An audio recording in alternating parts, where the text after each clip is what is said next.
welcome to the latest edition of Sounding Board with Nick and Andrew Elliott. Evening. Hello. So this is the new podcast based around free speech, free markets, and free trade.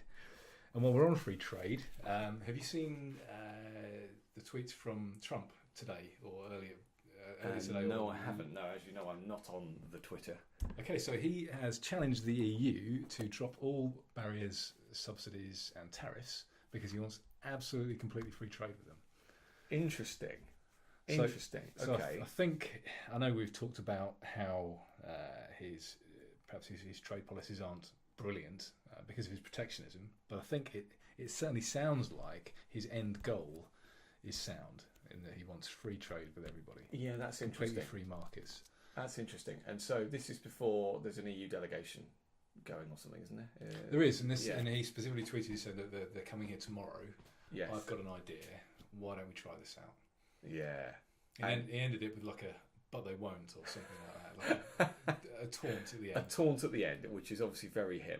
But you see, again, that says to me that this is about playing the game. And why anyone is surprised at Donald Trump playing a game when that's exactly what what he's written about, what he's done his entire career.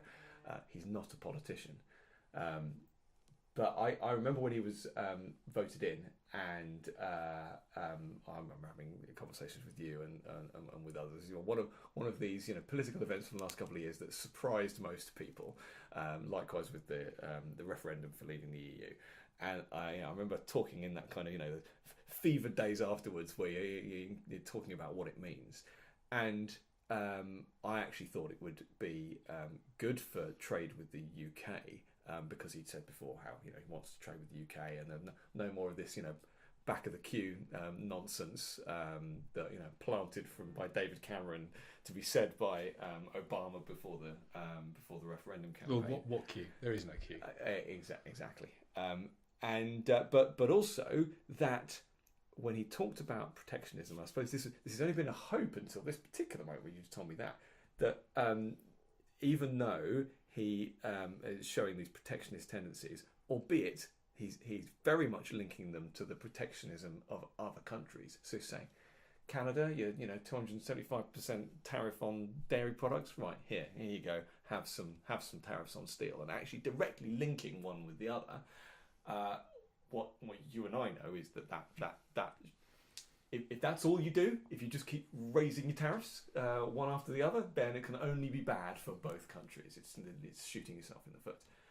But what I hoped, because it's Donald Trump, not because it's any other person, any other world leader, because it's Donald Trump, he's playing a game. And so to be able to do that, and then say, actually, do you know what? I want free trade, and I want it to be. All these phrases have come out recently just because of the EU negotiations, haven't they? Which is frictionless and barrier-free and all of that. I think that's fantastic news. Well, so he was very specific. He said no subsidies, no barriers, no tariffs, completely fair trade and a free market. And that's exactly what he wanted. And he's saying they won't, but they won't do it. But he won't. Yeah, he's saying they won't. And I think he's right. I think he is, and I think it's interesting that he puts subsidies in there as well, because I think that's one of the EU's Achilles heels. I think they do have tariff-free trade with certain countries under trade agreements, but they can't help themselves with subsidising anything that. No, I would say anything that moves. Anything that doesn't move until it moves, and then you tax it. So yes, well, hopefully with Trump being for free trade, it will start to become a bit more popular. But one of the things I still don't really understand is why it's not more popular already. Because the evidence is there. You only have to look at. So currently, if you look at Hong Kong, with I believe 0 tariffs, it's got a few taxes that apply to goods created inside and outside, externally. Yes. And they are low. They are still low. Yeah. But there are no tariffs, and think of where that's come since the 60s when it was poor, and now it's very highly prosperous. Think of Germany after the war, where they stripped down all their regulation. Yeah, Singapore, China. Relatively recent. Okay, it's still pretty left wing and authoritarian, but compared to where it was, the Swiss quite like. free trade down there as well? Not too sure about the Oh, Swiss. really? Not too sure about the Swiss. But even looking back in history, if you look at the Industrial Revolution, where people were just they were just basically given more freedom, which is what we're talking about here. Yeah. Economies thrive when there's a lack of regulation and rules. Economies thrive. It's happened all throughout history. So why these things aren't more popular?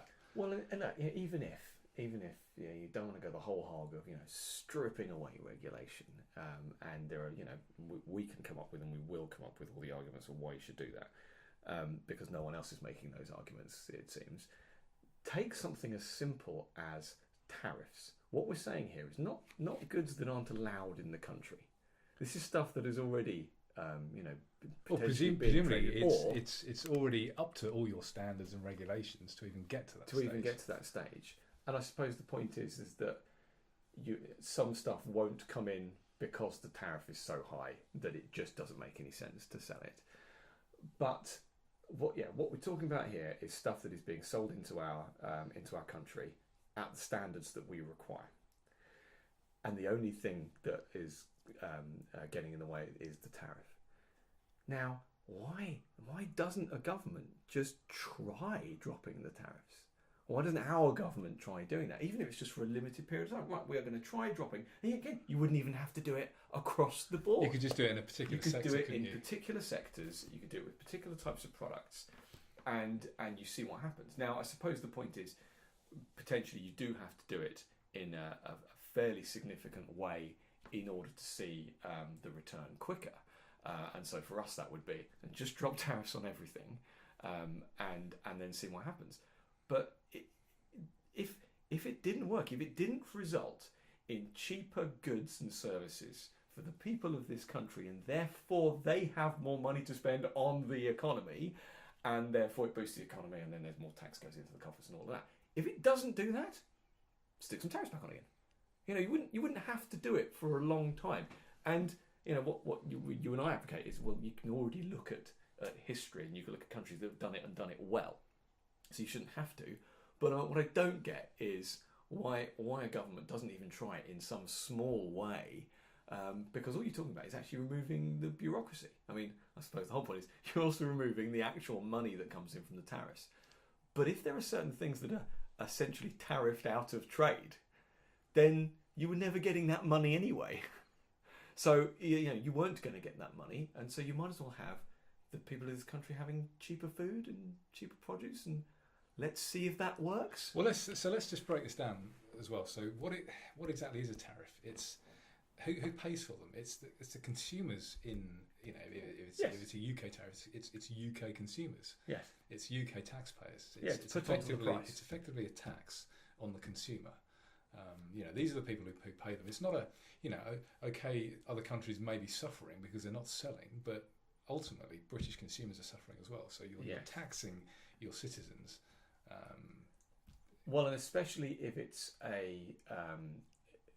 the tariff all around the EU, of which we are still a member, is it's a protectionist tariff. It's a protectionist wall around it, so that actually the products that are bought by the people of this country from inside the EU as a whole, they're not actually paying this tax on them.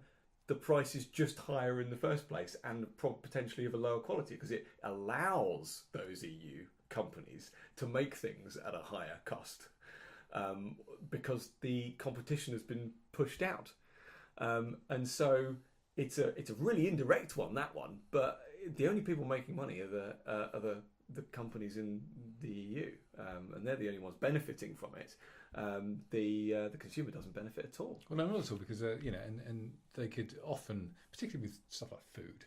Yes. They could get food from places in Africa and all over the world a lot cheaper, but they're being forced to pay for heavily subsidised farms and what have you in the EU. Oh, yes. Who are nowhere near as inefficient as their neighbours. So anyway, I think that is some good news from Trump in that he does actually want free trade as an end goal, even if we disagree with the way he's going about things. I think him wanting to have free trade with the UK, with the EU, with basically the rest of the world, is a good thing. I think so too. And him pointing out the double standard and challenging the EU can only be a good thing. So we'll see what happens in the coming weeks. Okay, we'll see you in a moment. They can't actually see us. It's a podcast. Okay, well, we'll talk to them in a few minutes. Good idea.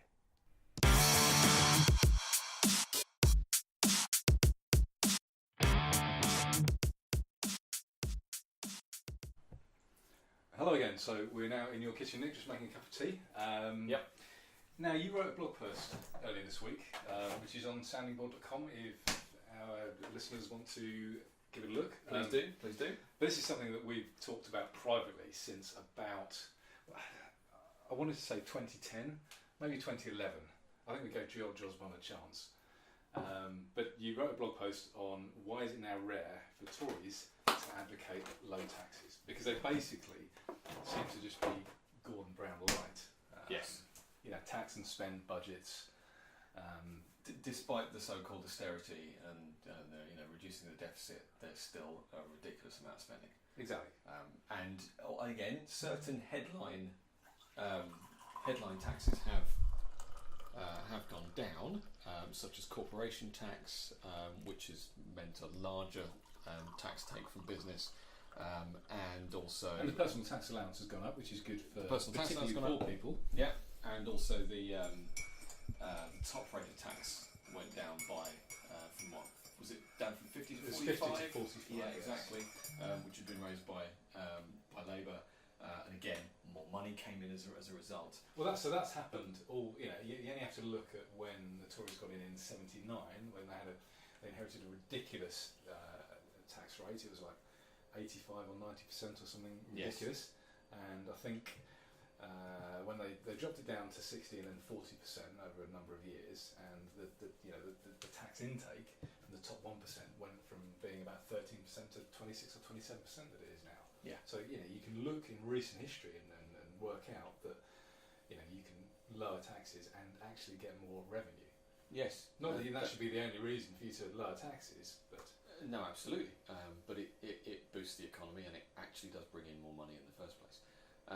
And so the reason I wrote this particular blog post was because Gavin Williamson, of all people,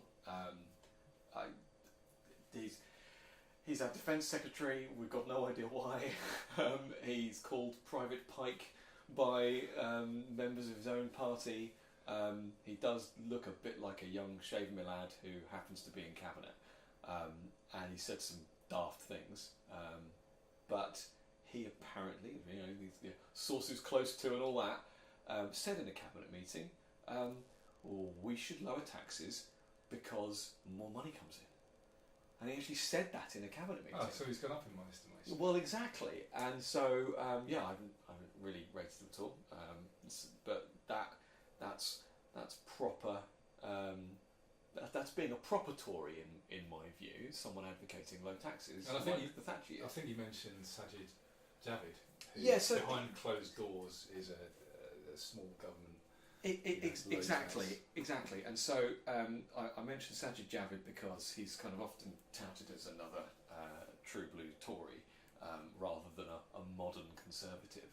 And Liz Truss is the other one that I've been watching, not least because I think she handles herself very well in interviews on TV and radio, but has also been one of the people that is out there launching these think tanks based on freedom. And again, some of the stuff she's said as what's she at the moment? She's in the Treasury, isn't she? She's the she's either just looking at you blankly. She's either the Exchequer Secretary or she's the what's the other one? If you're not the Chancellor. Anyway, she works there and she's working with the money, so she should know. I can look it up and then we can edit this out. Yeah, that's exactly how this works. And what we do is we talk about it, and I pad for time. And what you should have done is given me the secret signal on Chief padding Secretary for time. to the Treasury, I believe is. So Liz Truss is the Chief Secretary to the Treasury, and so she's dealing with the money stuff. But yeah, she's giving proper free market, low tax, small state arguments, which is obviously Well, let's just hope she has a bit more influence, because nobody seems to be listening at the moment. It's just tax, spend all the time. Well, likewise, if you've got Gavin Williamson, if you've got Sajid Javid, you've got Liz Truss. That is only 3 of them. But as long as someone is articulating that argument, then that's something. The point of my blog post was that it just seems to be very rare now, and it seems that the Conservative Party, as we know it currently, as you say, despite our personal hopes that in 2010 it might be a much more small state, low tax, low regulation party, seems to be up there with the other big state parties. And I suppose our question is that just a function of being a political party? And the old all power corrupts kind of adage that once you've got the levers of power, you don't want to let go of them. That's an issue, and it is, I suppose, often said about the Conservative Party that they're more concerned with staying in power than they are about advocating a particular ideology. I think you're absolutely right, and I think that is exactly what's happening. Is that the Conservatives, they want to stay in power.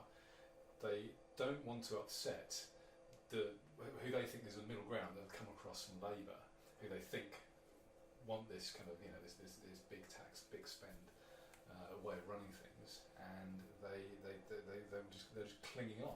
Even though I don't think that's the right idea. I think if they wanted to spend more, I think lowering taxes would actually be the way of doing it. Yeah, because they get more tax taken. I don't think they should, but if they wanted to do that, that would be the way forward. Yeah, absolutely. Right. Well, here's your cup of tea. Thank you very much. Let's go back in the other room.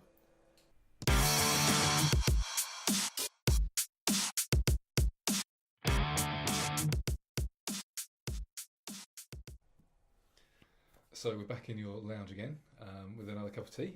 Although I think because we've been chatting, it's nearly finished. Oh, well, yeah, we did the usual thing of chatting without recording. Without recording, I know. So anyway, I just wanted to kind of take your temperature with the current state of the Department for exiting the EU. Because, blimey, where do you want to start? So I remember being obviously quite pleased when, June the 24th, Leave had won, and there's lots of celebrations about up against the whole of the government, basically the whole of the state, but Leave still won. Yeah. But I still remember thinking, well, we're not actually going to leave, though, are we? Article 50 will never get triggered. They'll find something because the EU has such a history of either cancelling these things or rerunning them or fudging them. Keep asking the same question until you get the answer that you want. Yeah, exactly. So I remember thinking, well, this is all well and good, but I don't think we're going to leave anyway. And that's your general distrust of just politics in general. Yes, and, but particularly the EU, because they have got a history of overturning or rerunning referendums. Yep. So I remember thinking, this is good, but I don't think it'll actually happen. And then slowly I got a little bit more confidence. When Davis was kind of brought in charge of the so I suppose the EU, and he was pretty much the point to say is that we neither of us were particular Theresa May supporters. No, but we were willing to give her a chance based on what she said and who she appointed into what positions. Yes. So she put in charge the Foreign Office and 2 new departments very clearly related to leaving the EU. Department for International Trade, well, you don't need one of those if you're going to stay in the EU, and a department for exiting the EU. And if I remember rightly, the mandate was very clear that... Well, specifically, if that department was to conduct the negotiation. Yes. That's exactly what it was for. And so she put do the deal. Brexiteers in charge of those departments. And she wasn't an avid Remainer. I mean, she was a Remainer, but she wasn't out campaigning the way David Cameron and George Osborne was. She was kind of quiet behind the scenes, which I thought was quite canny. She was, and clearly she was playing the politics very well because she's the only time she really has. True. Because she's just been wobbling ever since. I mean, she's only leader because everybody else pulled out. The election last year was just a complete catastrophe. The Tories had a massive lead. The polls are saying about 50%. I know the polls haven't been amazing in the last few years, but the polls are saying roughly about 50% of the vote was going to Theresa May. And then in the space of about 6 weeks, she threw it away to about was it 25% or something? It went down to, I think, yeah. it rose a little bit again for the election, but it still wasn't enough to get a majority.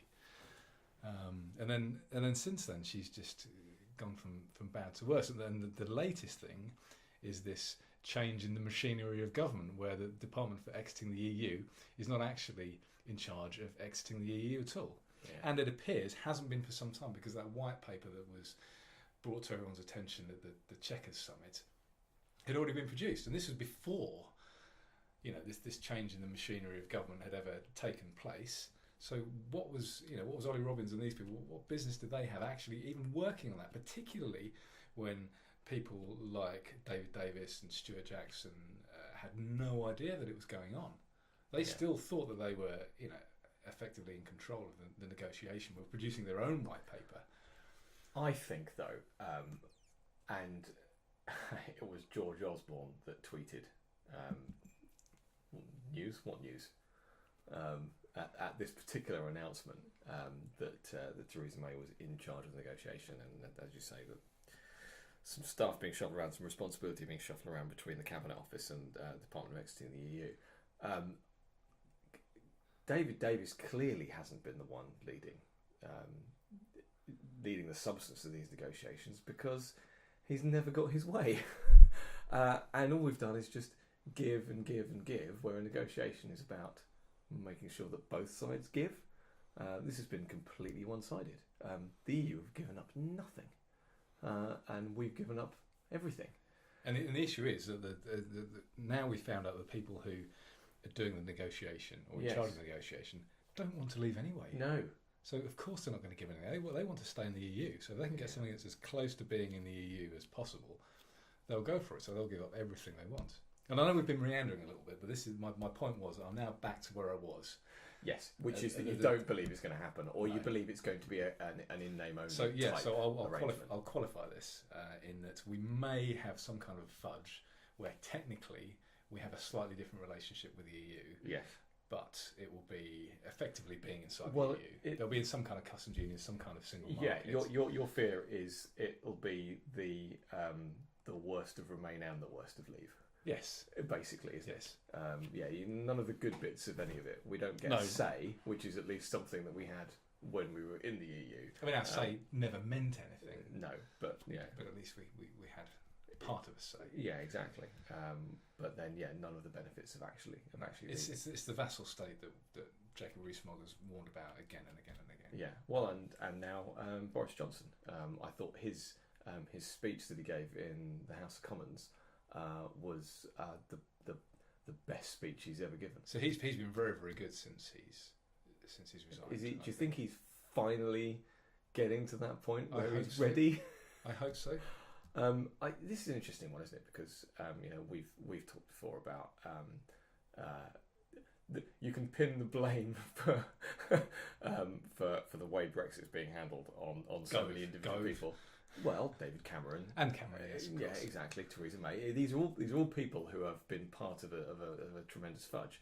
But let's go back to Gove. Okay, what did he really do?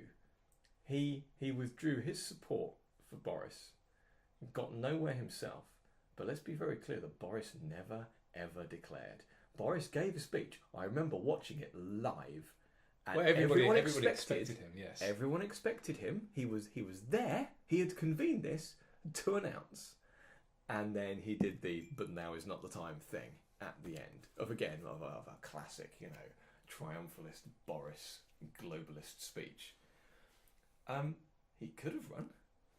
I think people overestimate the damage that Gove was supposed to have done to him. You don't think that Gove would have split the Brexit vote? No, I don't think so. I think Gove didn't have really any support at all to be leader. Because I think now no one wants Gove to be leader. No, but I think at the time people thought that Gove would perhaps be able to rein Boris in. If it was like a joint ticket, you get mad. I agree. Mad as a box of frogs, Boris. And Gove just reining him in with all the crazy stuff. That they were the dream ticket. But you're telling me that Boris wasn't going to beat Theresa May?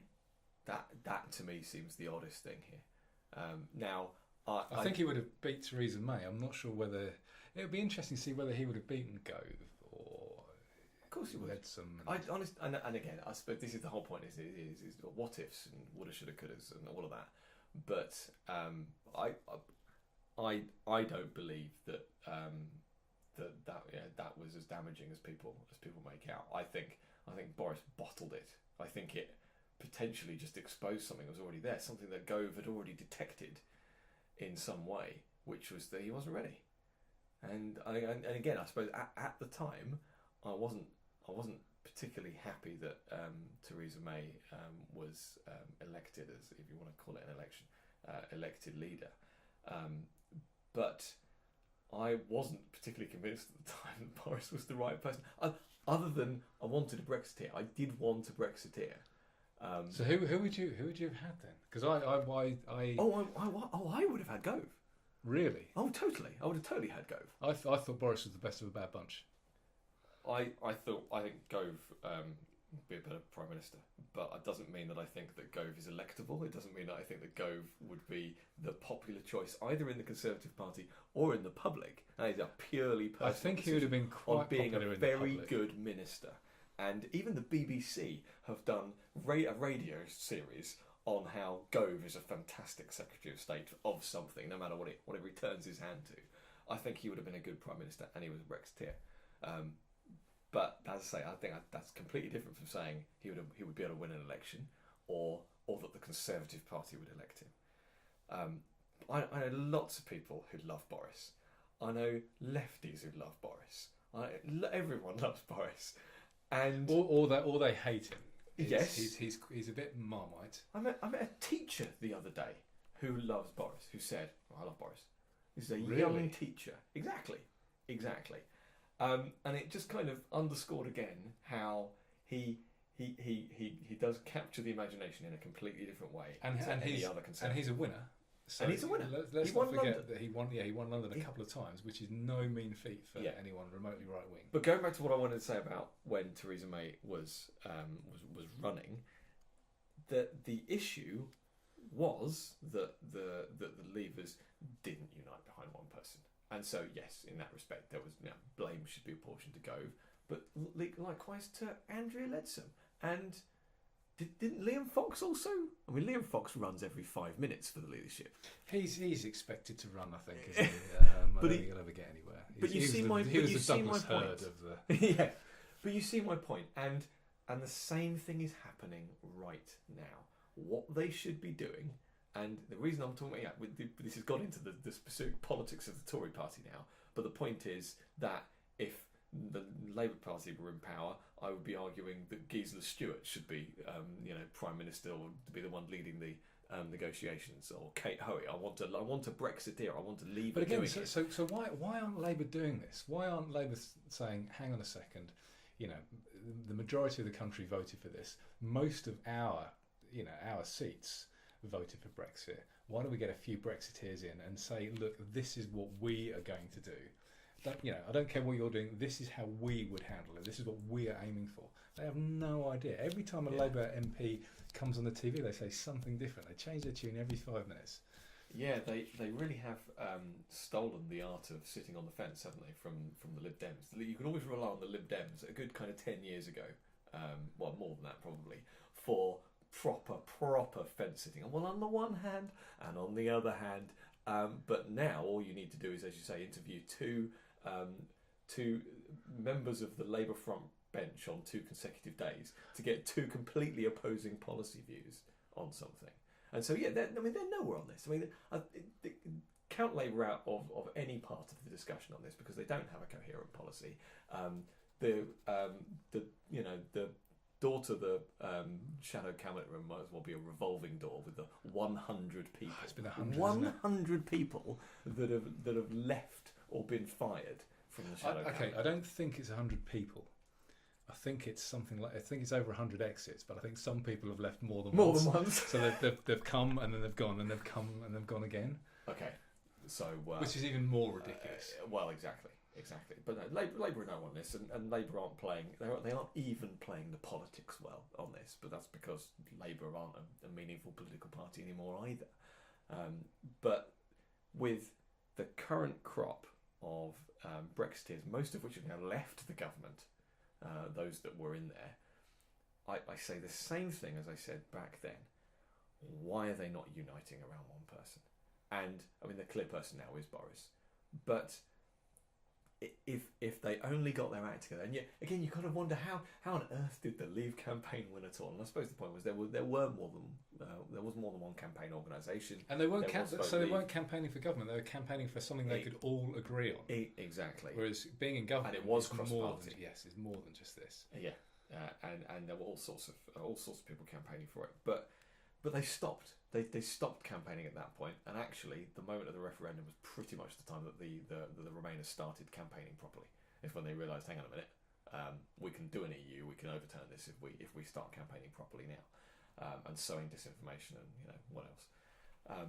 But if right now the Brexiteers actually rallied behind one person, and that person being electorally favourable, and so again the only person, despite you and I were loving the idea of a Rees-Mogg being Prime Minister, it is never going to happen, and we need someone who can win elections. Boris can win elections. Boris is popular. Boris, I think, is more popular now since he quit.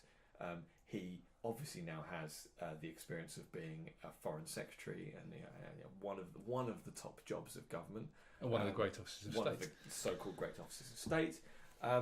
And all they all need to do is they all need to resign from one of their government positions, or the ones that obviously have already, rally behind them and say, no, this is the guy, and we're going to force the leadership election because this is the guy. Because why on earth would we not have a Leave supporter, the person leading the Leave campaign, negotiating our exit? Okay, so just to take you back a few minutes, going back to when Gove decided to pull his support for Boris Johnson. Yeah, and that was the point where I'm saying it's the same point, they should have all have got together around one person. So who do you think, at that point, do you think Boris Johnson should have gone to David Davis and said, right, let's do this on a joint ticket? I'll postpone my briefing for a couple of hours. Do you want to do this with me? I think that would have been a fantastic thing to do, yes, because it's not all about Gove. Gove was there, but it doesn't mean, as you say, he could have. Boris could have. Because I can't really think of anybody else who would have been a big enough name to share the ticket. Yeah, but again, the point is they were all thinking about themselves, and they weren't thinking about making sure they delivered the referendum result. And I think that's where they completely missed a trick. And now they're all kicking themselves, I think. And they both could have been in power, could have been ready to hand over power to each other as they go along, if that's the way it goes. Deliver a successful Brexit, and anyone associated with that, especially if you were on the correct side of it, it was surely a shoo-in that they would all basically get a turn, if you want to. Well, so this leads me to my next point, conveniently, in that going back to now, do you think if all the Tory leavers, they get behind Boris, try and challenge, which is a bit easier in the Conservative Party than in the Labour Party. Yes. So try and have a leadership challenge. Do you think that will be the point if they manage to get rid of May, to bring Rees-Mogg into one of the great offices of state? Do you think he can go straight there? I know people don't think he can go straight to Prime Minister, which is a fair enough comment. But do you think bring him into the cabinet, bring him into and then perhaps set him up for the leadership in a few years' time? He's still a relatively young man. It's plausible. Do you think he's liked enough for people to do that? I think he is. He's not ready yet, as you say. He's not ready yet in any way, shape, or form to be running for the leader position. And I think he would need some cabinet office positions under his belt first. I think he could. I don't think he wants to yet. But really, you think he'd do a worse job than Theresa May? No, I'm not saying that. I'm talking pure politics. I think that the public aren't ready. I don't think the public would vote him in at all. And I think that I will come down on the side of the Conservative Party's vision to try and stay in government, which is to actually have someone that's electable as leader. And I think at the moment, much as you and I like him, I don't think that Jacob Rees-Mogg would particularly ignite the passions of the nation to vote for him. Having said that, again, it depends on. He's very popular with, with youngsters. He's very popular. Yeah, and again, I'm saying that, and then I'm saying that without looking at the other side, and him versus Jeremy Corbyn. Just on a purely intellectual level, would just wipe the floor with him in any argument or conversation. So I suppose I would love to see that. I mean, he has always resisted. He has always resisted the idea of anything other than being an effective backbencher. He has become actually very, very powerful, doing exactly what he's doing now. So part of me says, why would he want to? Why would he want the shackles of government when he can do and say whatever he likes and pull the strings from where he currently is? He is currently holding. Jacob Rees-Mogg is the current official opposition, in my mind. Okay, he's playing a much better part than the Labour Party is at holding this government to their own manifesto. I will agree with that, but I still don't think he has that much power from where he is. Okay, so you think it's? I think he could perhaps do more. As if Boris got in and was Prime Minister, I think Jacob Rees-Mogg could probably do more for the Brexit campaign by being within the cabinet than outside of it. I mean, let's be clear. If you're making a Brexit cabinet, how could you not include him? And the point is that I don't see why you wouldn't just fill it with Brexiteers. There probably aren't enough to fill the cabinet, and so you would end up having some Jeremy Hunts in there as well. But and Sajid Javid, so he was he's I think the reluctant Remainer. I think behind the scenes he's probably a Brexiteer. And again, this is just classic. To me, he's again much as I like some of the things that he's purported to have said and done. He's a bit of a Chukwuemeka to me, in just this person that's touted as a future leader, and you're looking and go, nah, because he does stupid things and actually doesn't play politics very well, and so he chose the wrong side. That was not playing politics very well. He went on a joint ticket with Stephen Crabb for the running of the leadership. Remember him? Yes. Yeah, you're shaking your head. Exactly. And so I don't rate Sajid Javid's ability to play politics particularly well. No. No. And He's so, no again, Peter Mandelson, is he? No, exactly. And so again, have him in your cabinet, but that doesn't mean you want him in anything particularly political. I mean, let's be clear, he's better than someone like Chris Grayling, but who's just a buffoon. Anyway, so are you doing your fantasy cabinet? Is that basically what we're doing here now? And I'm thinking to myself while we're talking it that I'm sounding like a Tory, and I'm not, because Jacob Rees-Mogg is the only one who I actually like out of the whole lot of them. I mean, I've got a soft spot for Boris, and I quite like some of the things that David Davis says, because he's quite classically liberal and can be quite libertarian on some topics. Yes. But that really is it. I mean, we're doing the fancy cabinet, but it really is the best of a bad bunch because they're absolutely all awful. And let's be clear. I think we're going to have conversations like this about the Labour Party and the other parties. And I'm quite happy to have this fantasy shadow cabinet with the Labour Party as well, because I don't really like them either. And we can come up with people who are perhaps slightly less inept than others. Yeah, absolutely. So so let's just round this off quickly. So again, you've got another point. So we were meandering, and my other point. So this was all because I don't think we're going to leave the EU. Yes. And the first point was Brexit in name only. Brexit in name only. Yeah. The second point was I think we probably will leave it eventually, but only because it will fall apart probably in the next 10 years. Okay. Yeah. I must admit, I think that. Or it will have to change significantly. I think that Brexit is absolutely the catalyst for that event. I think you could argue that without it, the EU would limp along for a lot longer. and that's, I think we need to be careful to distinguish between the EU and the Eurozone with that, because I think that the European single currency is more likely to fall apart.